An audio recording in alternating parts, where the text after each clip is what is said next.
এটা ওই ফকিন্নির মেয়েটা না যে হাসিনা থেকে প্লট চেয়েছিল? এটা ওই ফকিন্নির বাচ্চাটা না যে হাসিনার অবৈধ সংসদে গিয়েছিল এবং অবৈধ নির্বাচনকে বৈধতা দিয়েছিল? এটা ওই ফকিন্নির বেটিটা না যে ৩২-এর বাড়ি ভাঙাকে বীভৎস মব বলেছিল?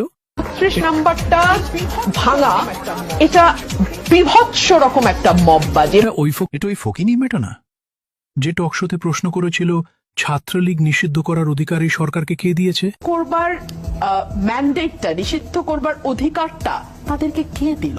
পুরো সংগঠনকে কি করে নিষিদ্ধ করে? নিষিদ্ধ করবার আগে কি আপনি মানুষের মতামত নিয়েছেন? ফকিন্নির বেটিটা না যে আওয়ামী লীগের এমপি অপু উকিলের সাথে লীগের উন্নয়ন ও সমৃদ্ধি নাটকে অভিনয় করেছিল?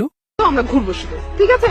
এ দেশ যেন এগিয়ে যায়, আমাদের দেশ যেন পৃথিবীর বুকে মাথা উঁচু করে দাঁড়াতে পারে। আই দেখেছো কি সুন্দর চাঁদের আলো, আজকে নিশ্চয়ই পূর্ণিমা। এটা ওই ফকিন্নির মেয়েটা না যে টক শোতে আওয়ামী লীগের শীর্ষ সন্ত্রাসী শামীম ওসমানকে নিজের ভাই বলে সম্বোধন করেছিল? শামীম ভাই তো আমার বড় ভাই, মানে আমাদের তো আসলে ফ্যামিলি কত বড়? বহুত পুরানো আসলেই বড়। আমাদের পারিবারিক। কি বলে আমাদের ছোট বোন যখন আমার ছোট আমার ব্ল্যাক আপনি কি তাকে পছন্দ করেন? বোন হিসাবে পছন্দ করি অবশ্যই। একটু আগে শামীম ভাই বলছে